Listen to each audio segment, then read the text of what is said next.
queria adquirir o ministério, o poder de Deus, através do dinheiro.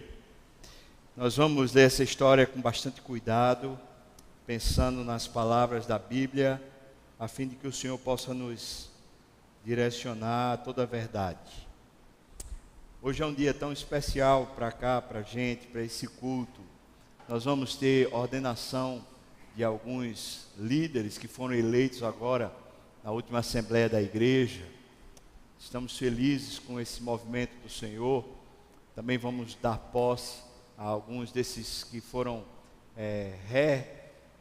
reeleitos para as suas funções. Estamos felizes com tudo isso que o Senhor tem feito. E sempre é um momento muito especial, um momento como esse. Deus chamando sua liderança, a liderança da igreja, para assumir a posição. Vamos ler com atenção, porque acho que a palavra, ela, de maneira muito particular, em cada situação, ela encontra a sua maneira de falar ao nosso coração. E estando nesse cenário que estamos, de instalação, posse, de liderança, eu queria que você pensasse muito sobre o ministério da igreja, enquanto a gente estiver falando. Pensasse sobre o ministério dos pastores, sobre o ministério dos presbíteros, sobre o ministério dos diáconos, e você levasse em consideração o que as Escrituras vêm falando nesse texto. Talvez a lição que Deus vai lhe dar, eu não vá falar aqui, mas o Senhor vai falar a você através das Escrituras. Eu espero que sejamos edificados aqui nessa noite. Vamos ler capítulo 8 do livro de Atos, a partir do versículo 4 até o versículo 25. Atos 8, do quarto versículo até o versículo 25. A palavra fala assim para nós: Entre mentes os que foram dispersos iam por toda parte pregando a palavra.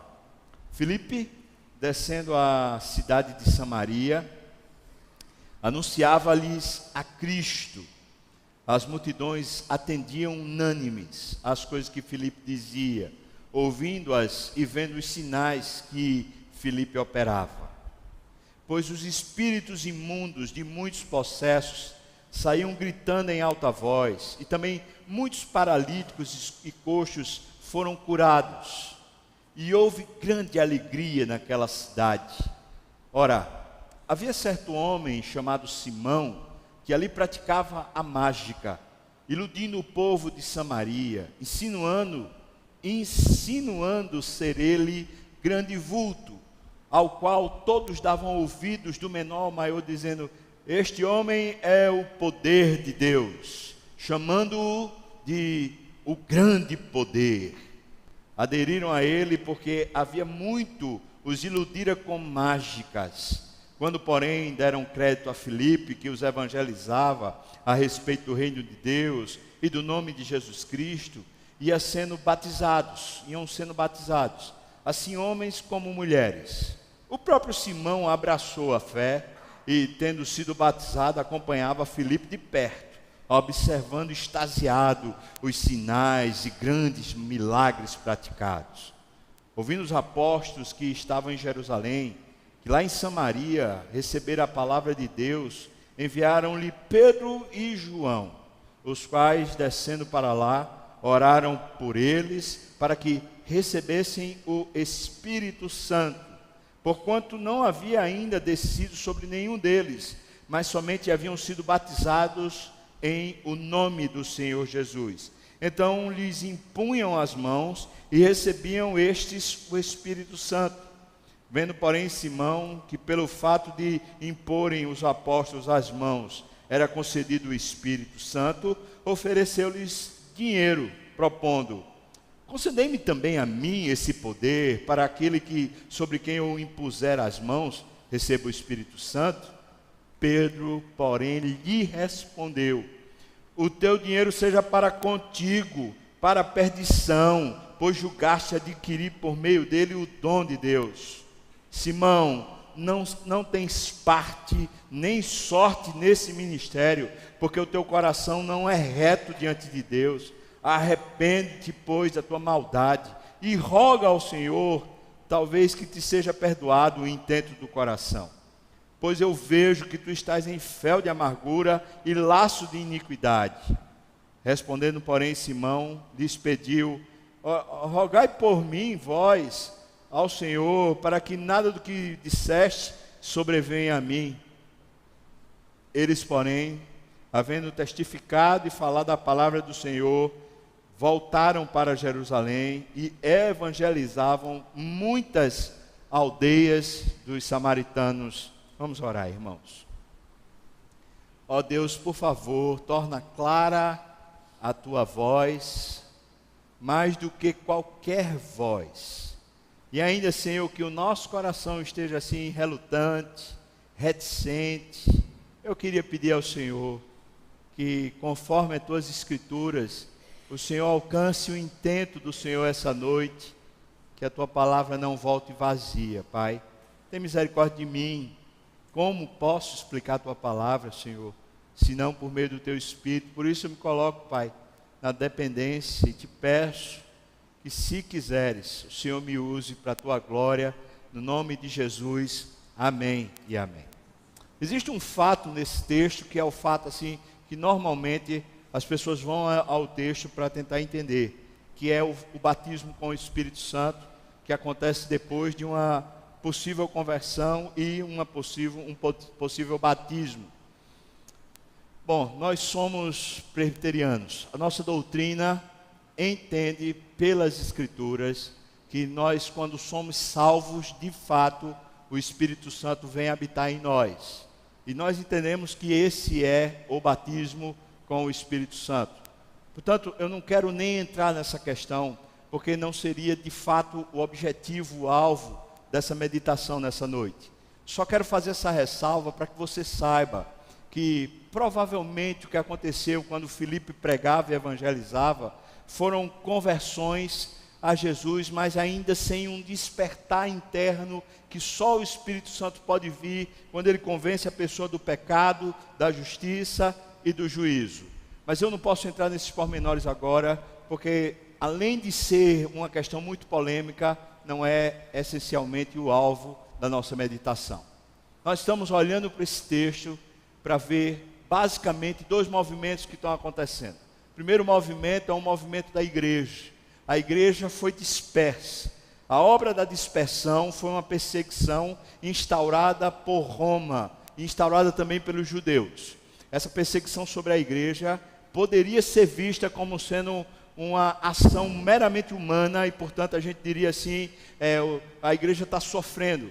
Mas o livro de Atos, de uma maneira muito poderosa, mostra para nós que aquela perseguição não era movida por homens, senão movida pelo próprio Deus. E que os cristãos que eram perseguidos, em vez de se sentirem desanimados, ou se sentirem de alguma maneira desmerecidos, ou tivessem perdendo a fé, na verdade eles sentiam na pele a dor, o sofrimento, choravam, perdiam casas, perdiam parentes, eles eram privados de muitas coisas, mas eles tinham um norte no coração, que era fruto do Evangelho. Eles diziam que estavam sofrendo o privilégio de padecer por Cristo, o privilégio de sofrer por Cristo.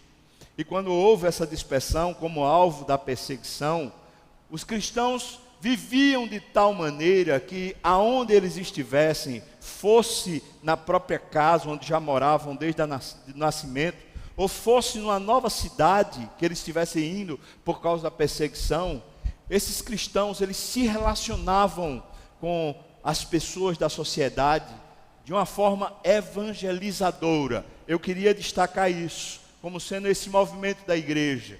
A igreja não precisa ser ensinada a evangelizar. Eu estou falando isso como princípio bíblico.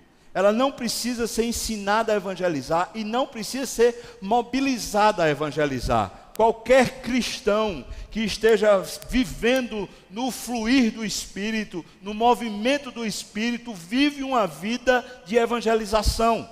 O Espírito Santo quer fazer Deus Pai e Deus Filho conhecido nesse mundo. O Espírito Santo é o próprio Deus em você, fazendo você um ser missional. E na igreja primitiva nós vemos esse movimento de uma forma belíssima. Acontece que o cristão, onde ele parava para se relacionar com o próximo, ele evangelizava.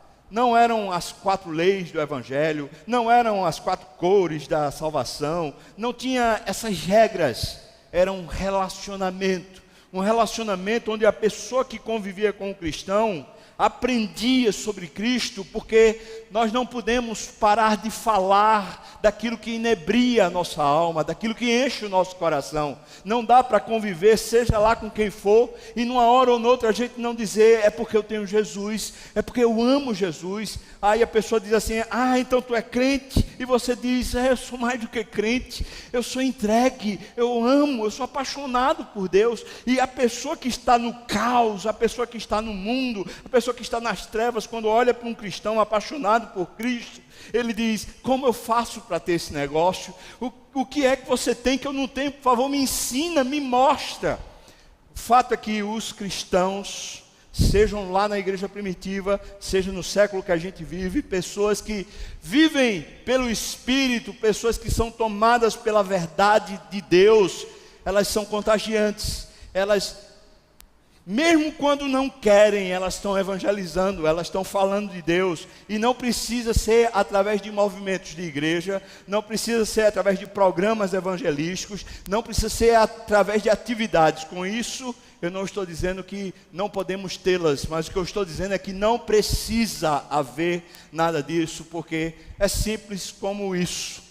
Quem vive no Espírito, quem vive em Deus, é apaixonado por Deus, e isso transborda, isso transparece. Essa é a vida de Deus, não tem jeito. E a igreja dispersa. Interessante que Filipe vai para Samaria. Filipe é um dos que estão debaixo dessa perseguição. E ele chega nessa região que você já sabe talvez, que os judeus tinham algum tipo de rivalidade. E esse é um aspecto muito importante do texto. Porque os samaritanos, historicamente, tinham se pervertido.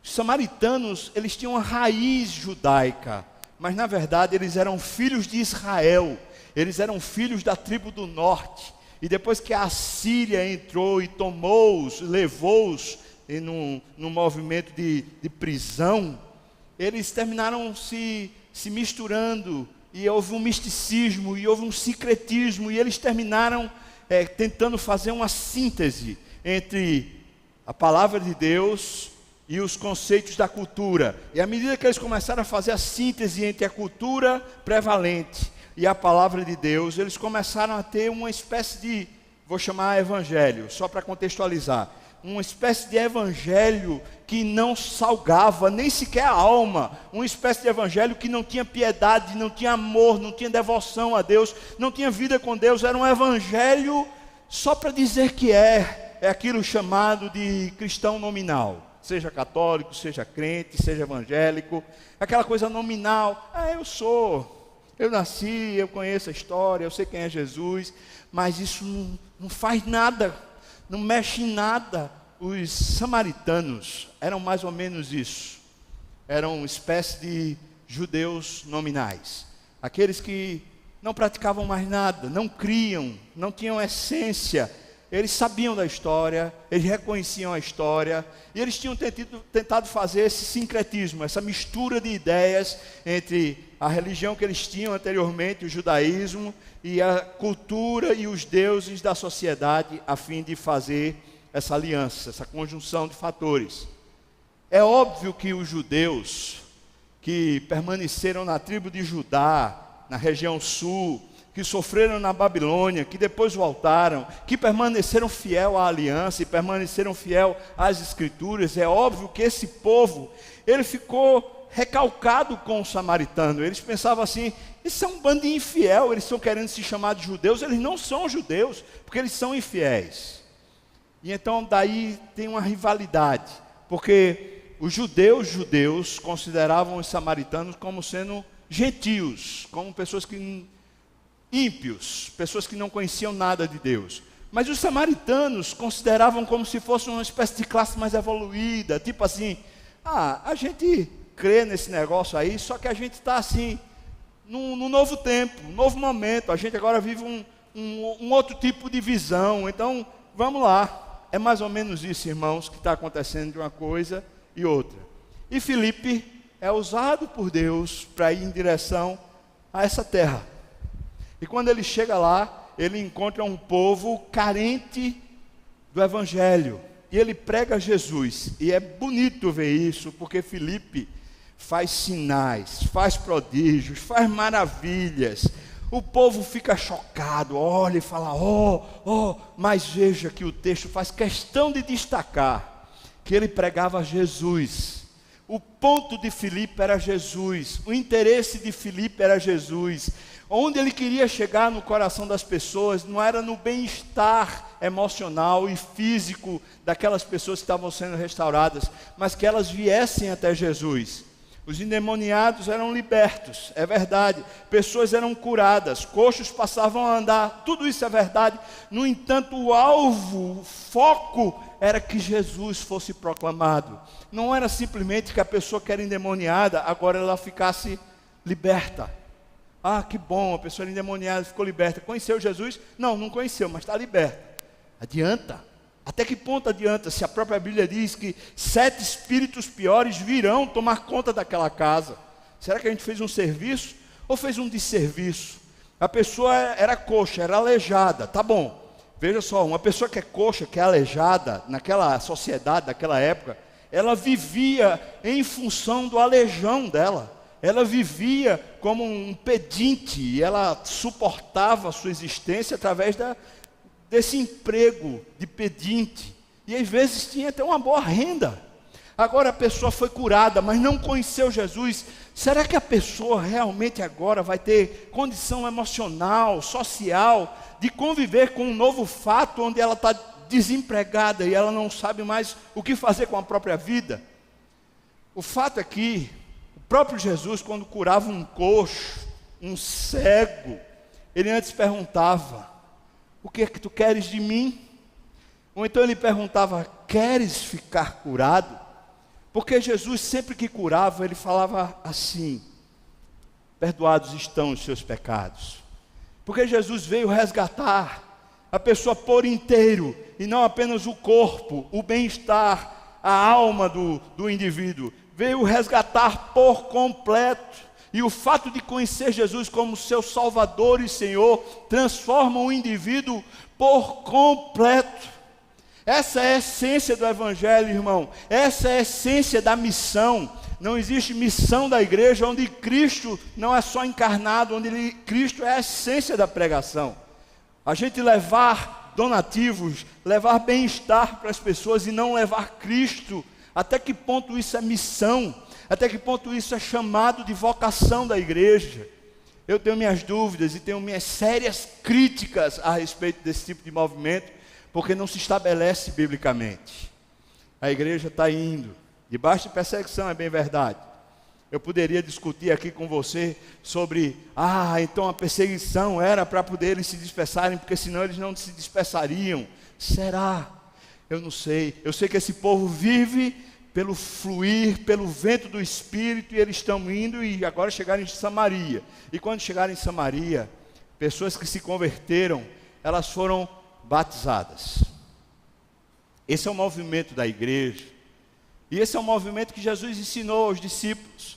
Vocês vão, indo por onde vocês forem, onde vocês estiverem, onde Deus fizer vocês habitarem, onde Deus levar e conduzir a vida de vocês, façam discípulos de todas as nações, ensinando-os a guardar todas as coisas que eu, Jesus, tenho ordenado a vocês, e depois vocês os batizam em nome do Pai, do Filho e do Espírito. Acontece que Filipe batizou em Jesus. Filipe entendia que era função apostólica confirmar a obra que ele estava fazendo. E que essa função apostólica, baseado lá no Pentecostes, eram os apóstolos quem tinham essa referência de batizar em nome do Espírito. E por isso então vem o batismo com o Espírito. Na perspectiva histórica está tudo certo. Na perspectiva teológica, a gente pode ter uma divisão aqui, mas que não divide o nosso coração.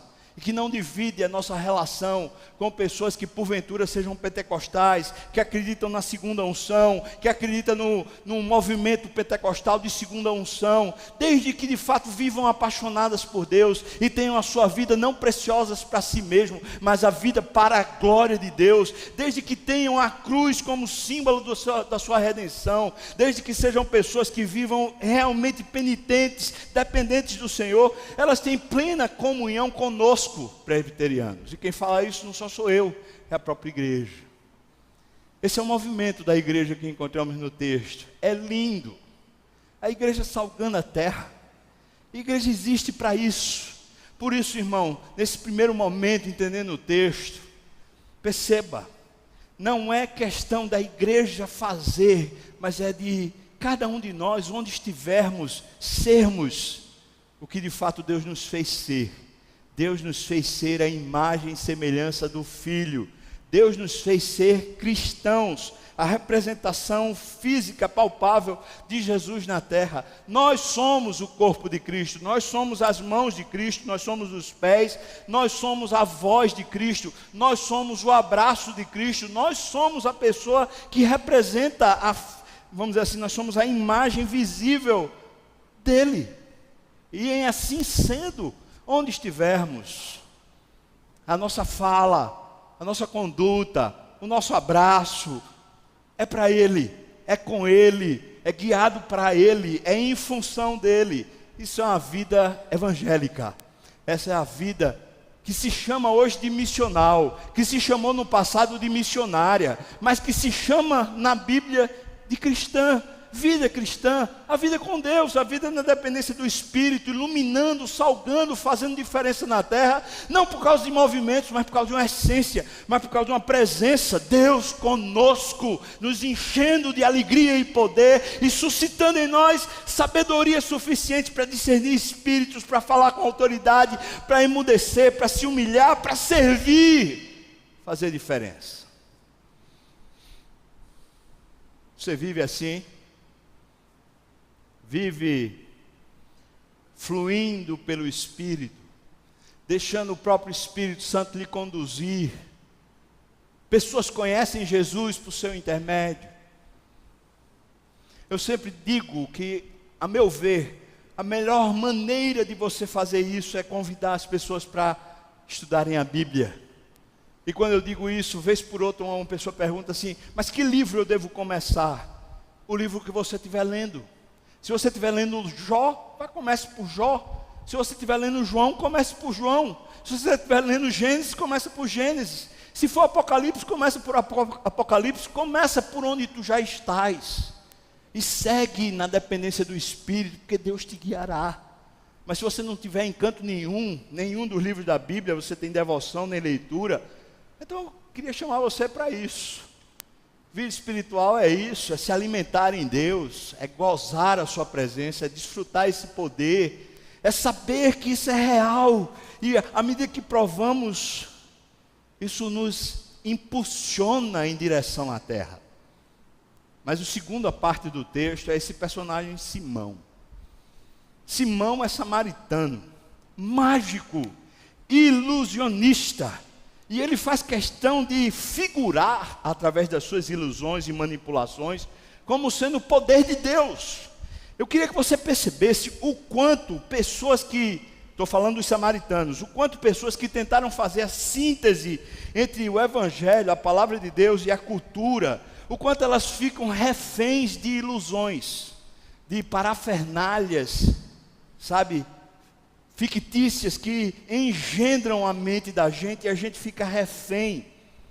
O povo lá de Samaria olhava para Simão, que era mágico, que era um ilusionista, e diziam: é o poder de Deus. Como assim? E Deus é uma ilusão? E o poder de Deus é uma mágica? É só um efeito pirotécnico? Ou será que Deus é fato, é real, e o poder de Deus de fato se efetiva?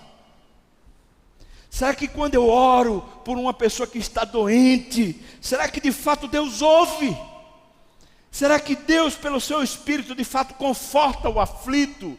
Será que Deus, pelo seu Espírito, de fato zela por nós e nos abençoa e nos guarda? Ou será que é só efeito pirotécnico? Será que é só ilusão? Será que isso é só história da boca para fora? Bom, Simão é ilusionista. Mas aquele povo que tinha tentado fazer esse sincretismo, eles estão confusos. E eles reputam a Simão poder de Deus.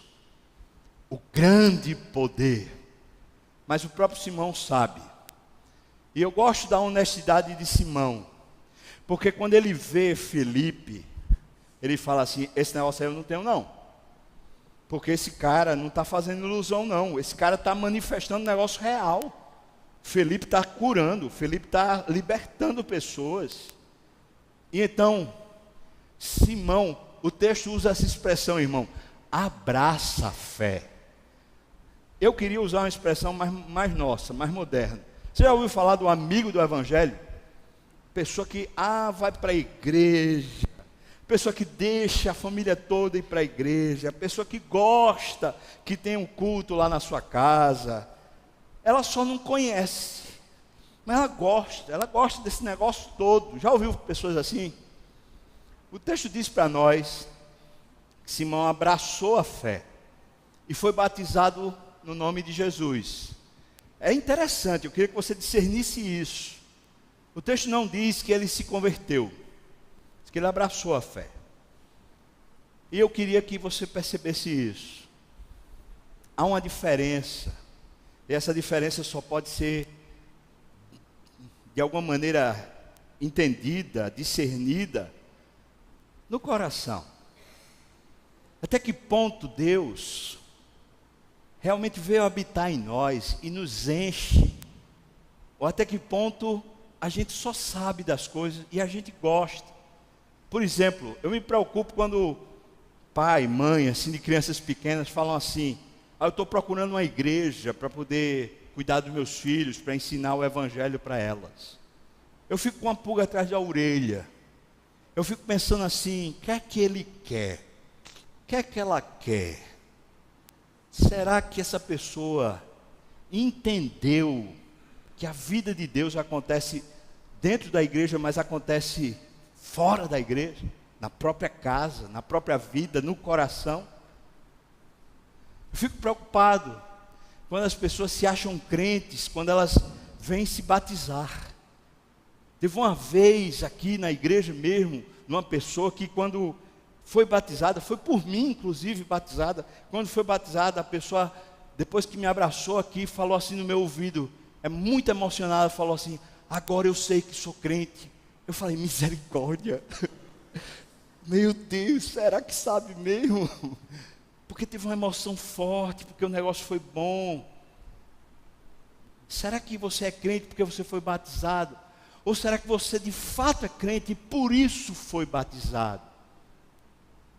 Eu fico preocupado com certos trejeitos que a gente tem, que são manifestações de um possível engano. Eu estou falando possível, não quero julgar.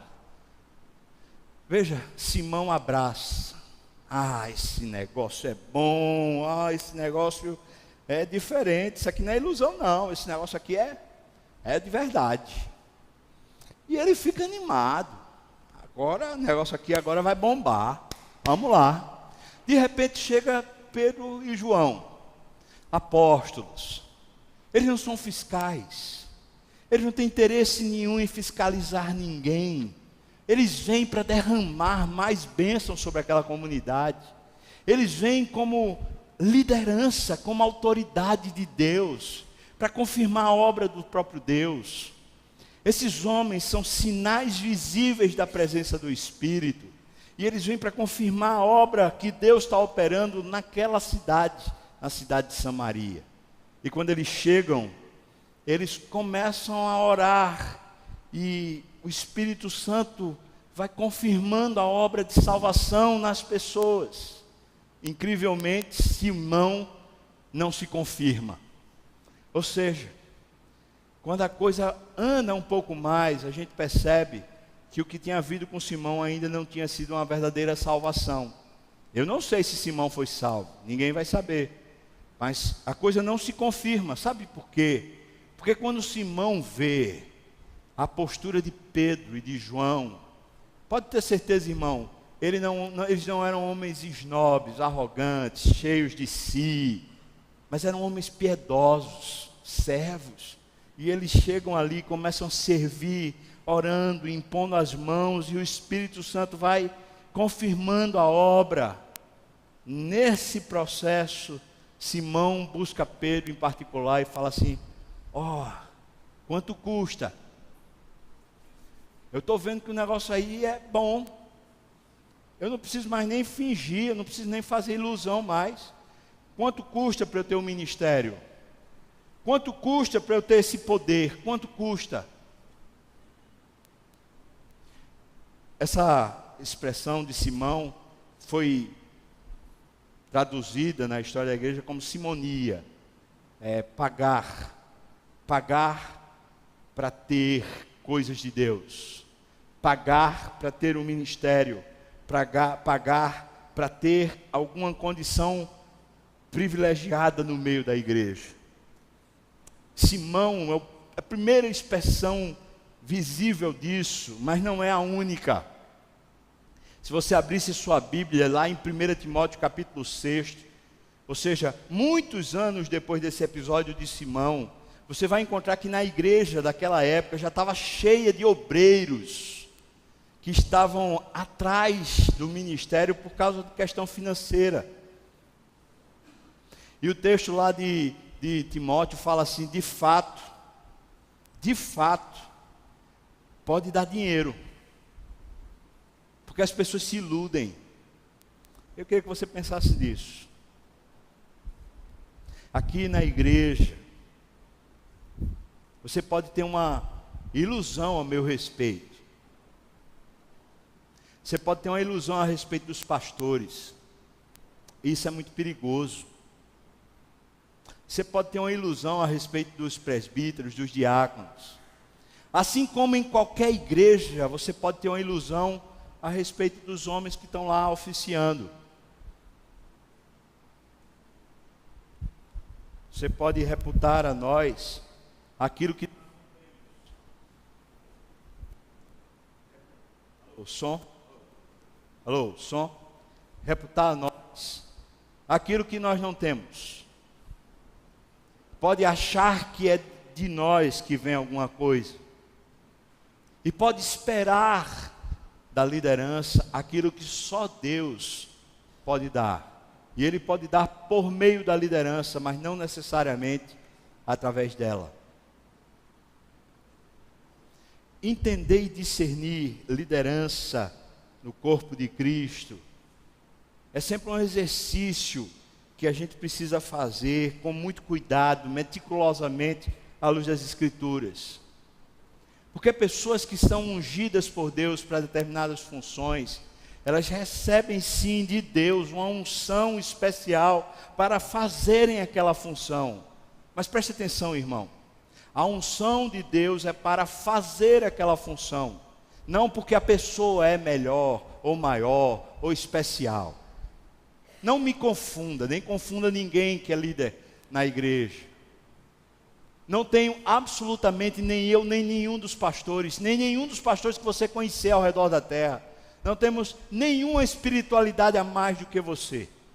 Nada melhor do que você. Em nenhum nível melhor do que você. Talvez nós conheçamos mais as Escrituras, porque a gente tem uma dedicação para isso. E a gente tem uma possibilidade a mais para isso. Mas não entenda nunca que a minha oração será distinta da sua. Eu não tenho um poder a mais para dar na minha oração, uma pincelada a mais de fogo na minha oração. Eu talvez tenha um coração em brasas, que você também pode ter. Talvez eu tenha fogo no meu peito, que você também pode ter. E o tenho porque vivo olhando para Deus, como você foi chamado por Deus para viver olhando para Ele. Você e eu não temos distinção nenhuma, mas Deus, quando me escolheu para ser pastor dessa igreja, ou de qualquer outra igreja, pôs uma unção sobre mim, e é essa unção que me faz poder servi-lo nessa função. Assim como os pastores, assim como os presbíteros, assim como os diáconos. Ou seja, essa função tem uma unção especial para o serviço, e não me distingue, nem distingue ninguém do outro, como se fosse melhor, ou como se fosse maior, ou como se fosse merecedor de uma honra maior. Por isso, no nome de Jesus, se estivermos numa fila, não me dê um lugar na sua frente, eu não mereço. Eu estou aqui para lhe servir. Se eu estiver em alguma posição e você quiser me honrar, ore por mim. Peça a Deus que cuide dos meus pés para que eu não vacile e caia. Peça a Deus para que me unja e me capacite para servi-lo, a fim de que sua glória cresça. Nunca me confunda, nem confunda os homens, porque à medida que você começa a nos confundir, de fato, às vezes o coração da gente se confunde.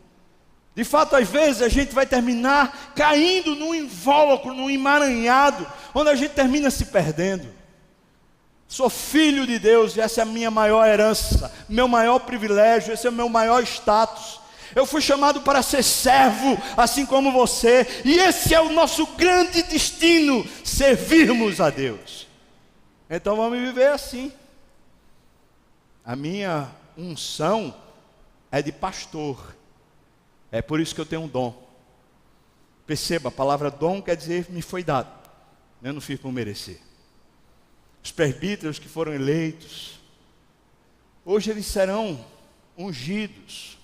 E à medida que eles são eleitos para aquele exercício, daquele mandato, a unção é para aquilo. Assim como você. A unção do Espírito lhe capacita para servir a Deus. Onde Deus lhe coloca, e não se confunda. Sabe, a gente tem estudado a história de Mica aqui pela manhã, e Mica, se você não tem vindo, me perdoe, mas se você tem vindo, você sabe do que eu estou falando.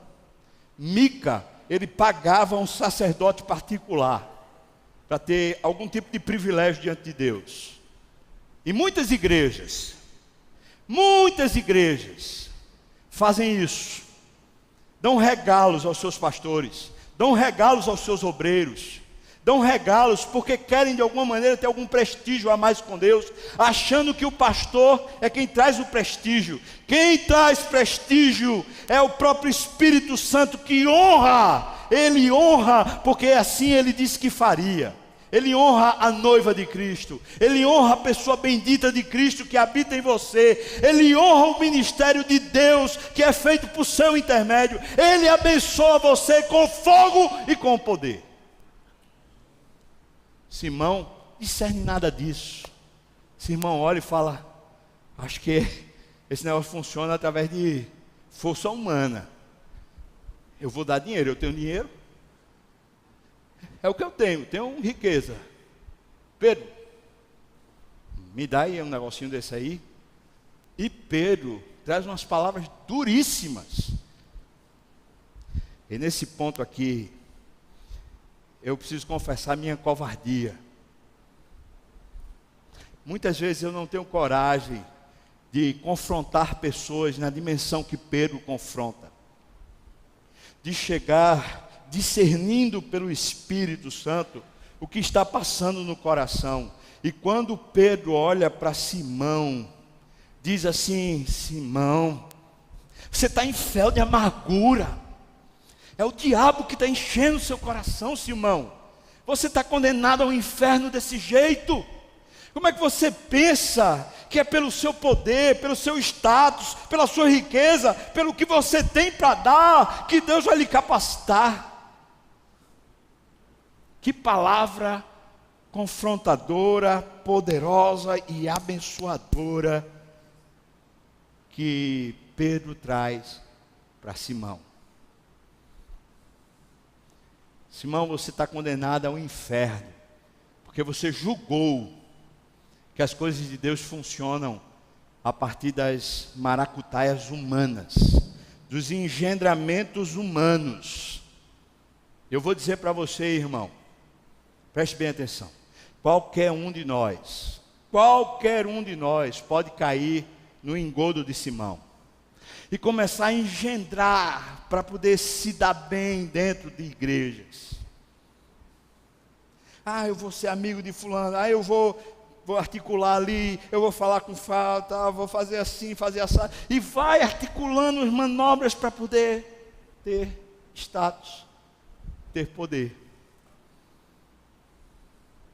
E como muitas vezes nós líderes, a começar por mim, nos acovardamos e não fazemos como Pedro, que face a face vai lá e confronta. Muitas vezes as igrejas vão sendo tomadas por simonia, pessoas que acham que conseguem ter cargos e funções através de orquestrações humanas, favores, toma lá da cá, jeitinho, e um dinheiro, e chama o pastor, e paga uma conta, e faz um negócio, e faz outro, e a coisa vai, e a pessoa daqui a pouco está assim, em cima. É feio. Eu estou falando para você, você sabe disso. E mesmo que você esteja visitando aqui essa noite a igreja, você diga assim, eu nunca fui para uma igreja antes. Eu sei que você sabe. As notícias que passam na mídia não deixam eu mentir ou eu negar isso. É fato. Igrejas, igrejas e igrejas estão cheias disso.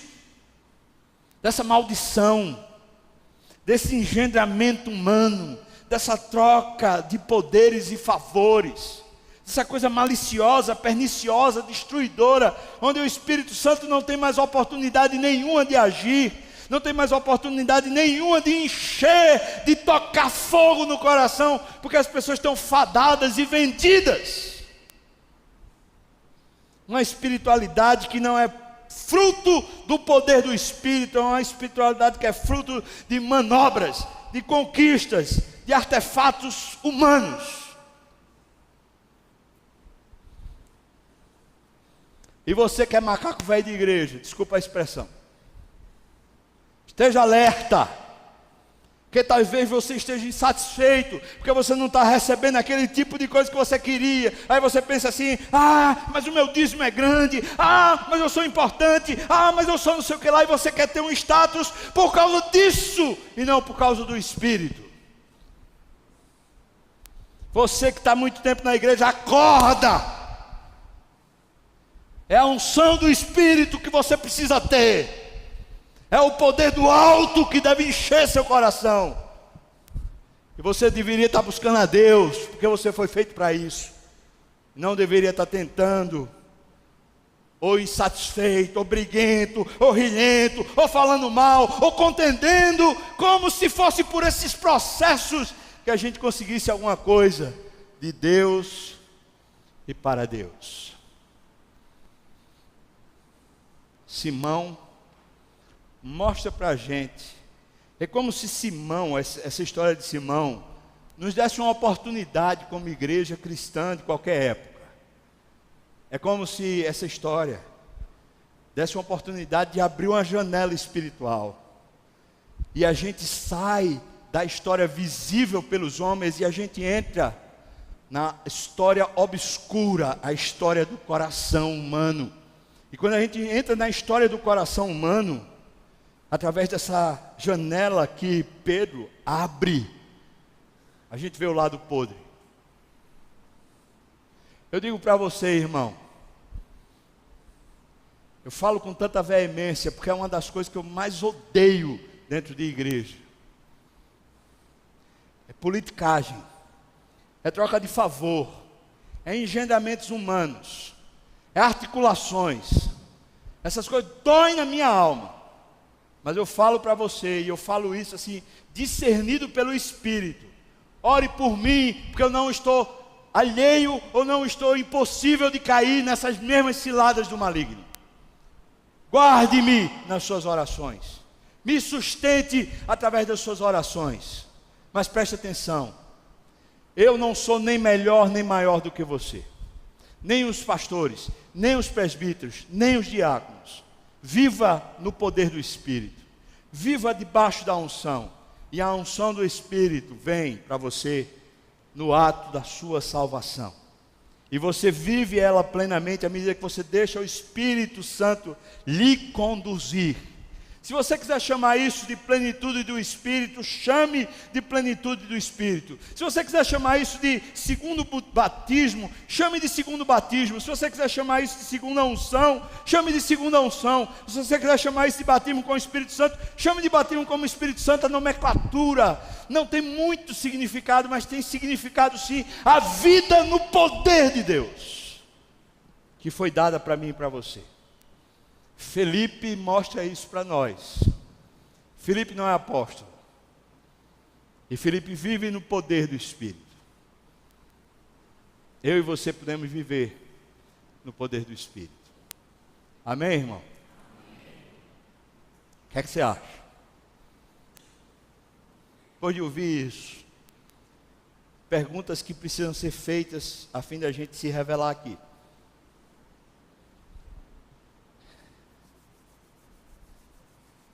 Você, quando tem evangelizado, ou quando você tem feito a obra de Deus, você está preocupado em pregar Jesus, revelar o seu amor e a sua paixão por Jesus, ou você só está preocupado com o bem-estar das pessoas?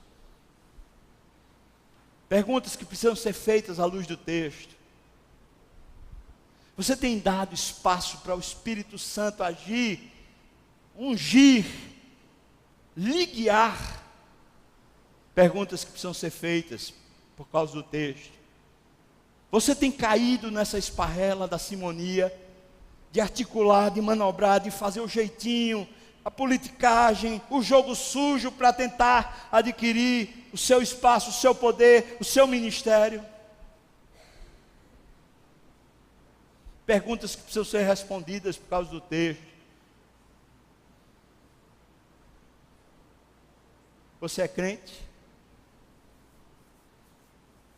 É crente? Ou você só sabe das coisas da Bíblia? Ou você só tem uma história, uma cultura? Queria chamar você nesse final de texto, nesse final de sermão, para em que ponto você estiver. Existe um ponto de convergência. O ponto de convergência, mesmo que você esteja descrente ainda essa noite, ou mesmo que você praticou a simonia, ou mesmo que você esteja cheio do fogo do Espírito, o ponto de convergência é um só. É o mesmo lugar. É a gente dizer para Deus: eu te quero, Senhor. Eu quero viver o poder do Espírito na minha vida. Paulo diz assim, escrevendo aos Filipenses: considerei tudo como perda, para conhecer a Cristo, para ser achado nele, em Cristo, e para conhecer o poder da sua ressurreição. E eu tenho orado a Deus por essas três coisas. Senhor, é isso que eu quero. Eu quero te conhecer melhor, Pai. Eu quero conhecer o meu amigo Jesus. Eu quero provar, desfrutar, discernir o coração dele. Eu quero ser achado diante de Deus em Cristo e só nele. Achado cheio de amor, de ternura, com o coração cheio do poder do alto.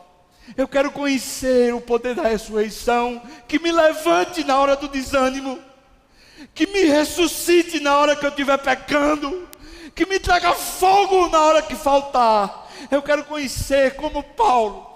Eu chamo você para o ponto de convergência nessa noite, irmão. Tem três coisas simples, todas no mesmo eixo: conhecer Jesus, ser achado em Jesus e conhecer o poder da sua ressurreição operando nos seus membros. O que é que você me diz?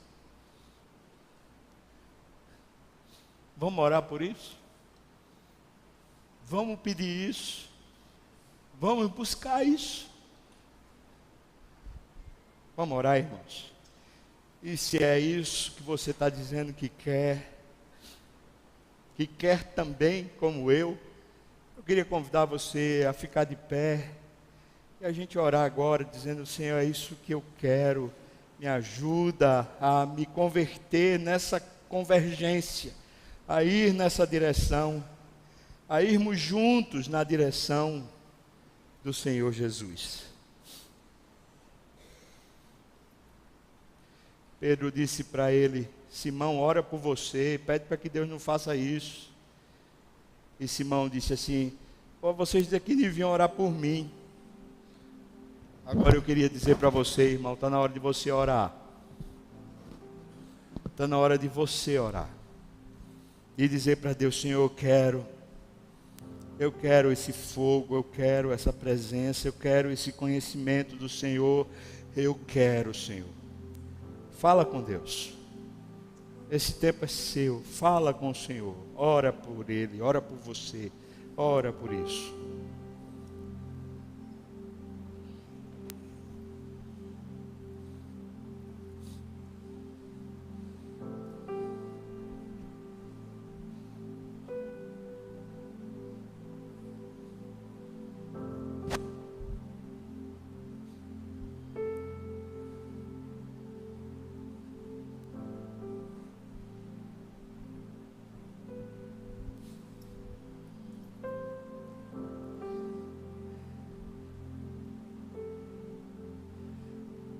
Deus, eu sinto que Tu estás aqui tão presente, e que essa presença é tão amorosa, que é constrangedora para todos nós. Oh, obrigado, Jesus, porque o Senhor veio para nós e podemos habitar em Ti, Senhor Jesus, porque a Sua vida é a nossa vida, porque o Senhor veio para nos dar a vida eterna, a vida que há em Ti, Senhor. Por isso, estamos aqui confiadamente pedindo ao Senhor: enche-nos, Senhor. Ajuda-nos a considerar todas as outras coisas como perda.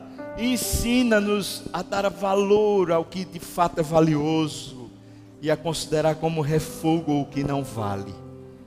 Ah, Senhor, toca-nos e faz resplandecer sobre nós essa glória, essa alegria. Unge-nos com óleo, capacita-nos, ó Deus. Nós oramos no nome de Jesus. Amém. Amém.